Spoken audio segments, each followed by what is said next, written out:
महाजन भी थे। महाजन नाम में उनमें से एक को कुछ याद आ गया।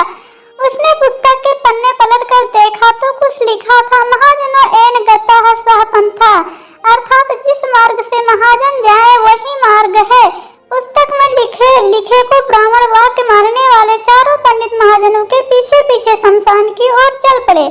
कुछ दूर चलते चलते थोड़ी दूर पर वो पहुंचे थे। उन्होंने एक गधे को खड़ा देखा। गधे को देखते ही उन्हें शास्त्र की यह बात याद आ गई, राजद्वारे शमशान व यतिष्ठते बांधवो, अर्थात राजद्वार और शमशान में जो खड़ा हो वह भाई होता है। फिर क्या था, चारों ने उस शमशान में खड़े गधे को भाई बना लिया।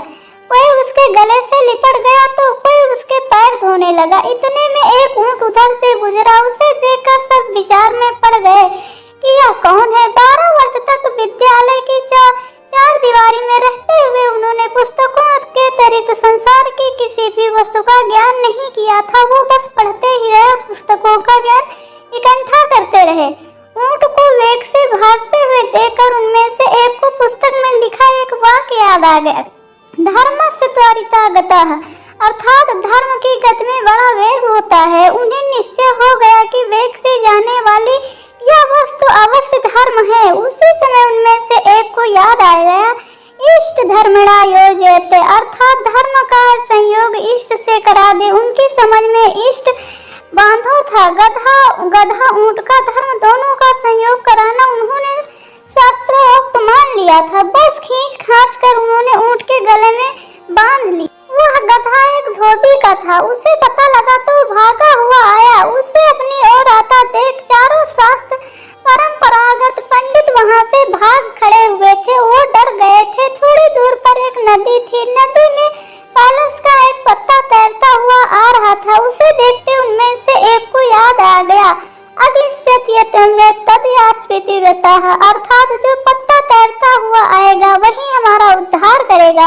उद्धार की इच्छा से वह मूर्ख पंडित पत्ते पर लेट गया। पत्ता पानी में डूब गया तो वह डूबने लगा। केवल उसकी शिक्षा पानी से बाहर रह गई। इसी तरह बहते बहते वह दूसरे मूर्ख पंडित के पास पहुंचा तो उसे एक और शास्त्र वाक्य याद आ गया, सर्वनाशे संयुते अद्य त्यजते पंडितः, अर्थात संपूर्ण का नाश होते हुए देखकर आधे को बचा ले और आधे का त्याग कर दे। यह याद आते ही उसने बहते हुए पूरे आदमी का आधा भाग बचाने के लिए उसकी शिखा पकड़कर गर्दन काट दी।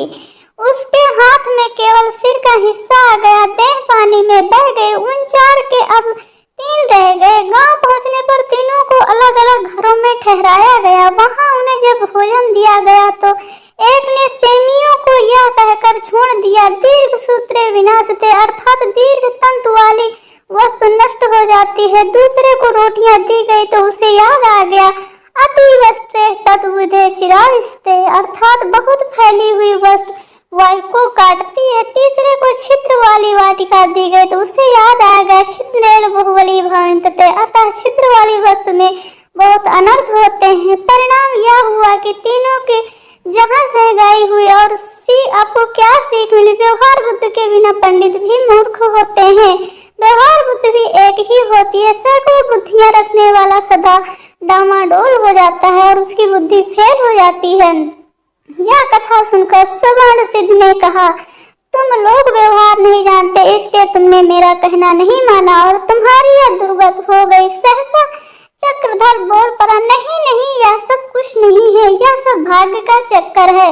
किस्मत खराब हो तो बड़ा बुद्धिमान व्यक्ति भी परेशानी में पड़ जाता है और भाग्य साथ दे तो अल्प बुद्धि सुखी रहता है। जैसे सद्बुद्धि और सशस्त्र बुद्धि को मछुए पकड़ कर ले गए, जबकि एक बुद्धि जल में आनंद से विहार करता रहा। इसलिए कई बुद्धियों का प्रयोग न करे, जो भी अपनी बुद्धि है उसी का प्रयोग करे। सुवर्ण सिद्धि से ने पूछा, यह एक बुद्धि कौन था? आप भी बताएं, आपको ये कहानी कैसी लगी है। अगर आपको ये कहानी अच्छी लगी है तो प्लीज चैनल को सब्सक्राइब करें, लाइक शेयर करें और हम आपको बहुत सारी कहानियाँ इसी तरह के लाते रहेंगे। धन्यवाद।